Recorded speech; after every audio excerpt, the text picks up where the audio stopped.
As you can see, I've gone from the sublime to the ridiculous. Where the Suzuki was 18 feet long, this thing looks like it's been in a crusher already. It's tiny, isn't it? A Buell XB12S Lightning from Buell, but it looks like you could just pick it up and put it under your arm and walk away with it, doesn't it? You give yourself a hernia, mind. There's a lot of weight in there, it's deceptive. But it is a tiny little bike and will feel very different to the rest of the bikes this week. But Buell have always done things differently. They've done it their own way, so let's see how it compares in this muscly mix. It'd be good to see if you can actually fit on. It's going to be a squash.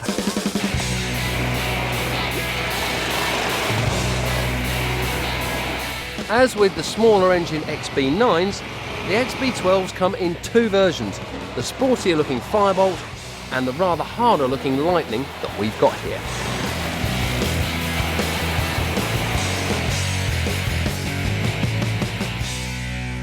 They're funny things, Buells, and that's funny in both senses of the word.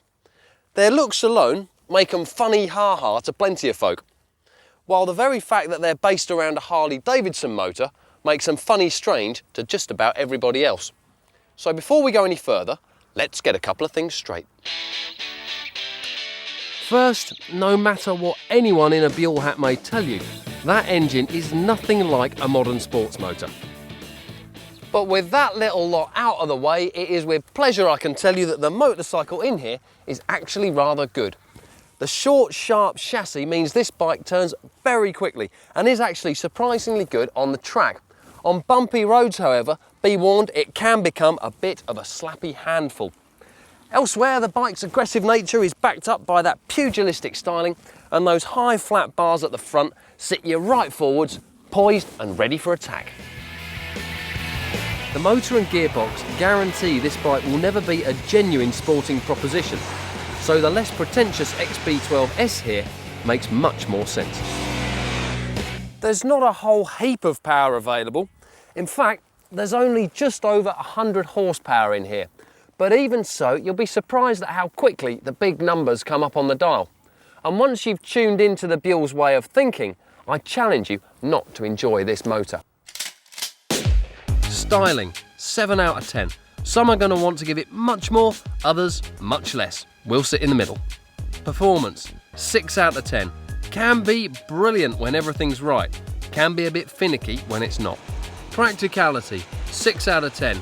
It may have a belt drive for minimal maintenance, but apart from that, it's not got the comfort or anything else to make it an easy bike to live with. Value, 5 out of 10. At just over 7.5 grand, the Buell's the most expensive bike here. Well, it doesn't look like a very comfortable machine, this, was it? Is it? Not especially, no. And I think when they designed it, they didn't have gangling frames like mine in mind. No, you're just the wrong shape, mate, that's what it is. All wrong. But that's a bad score, disappointing score, and I think you're disappointed with the bike in general, aren't you? I am a little, it's a shame. I mean, there are times when it all came together, it's brilliant. And I think you'd have to accept if you bought one of these, one ride in 10 is going to be outstanding. Oh. Question is, can you live with the other 9? I know what you're saying. Well, You know. not a good score for the old Buell, but never mind. See if you can peel yourself off that rather odd-shaped seat, because Suzuki's GSX 1400 is still in the lead with a good score of 30 points. But I think I might just have the machine to give it a run for its money, and it's over there.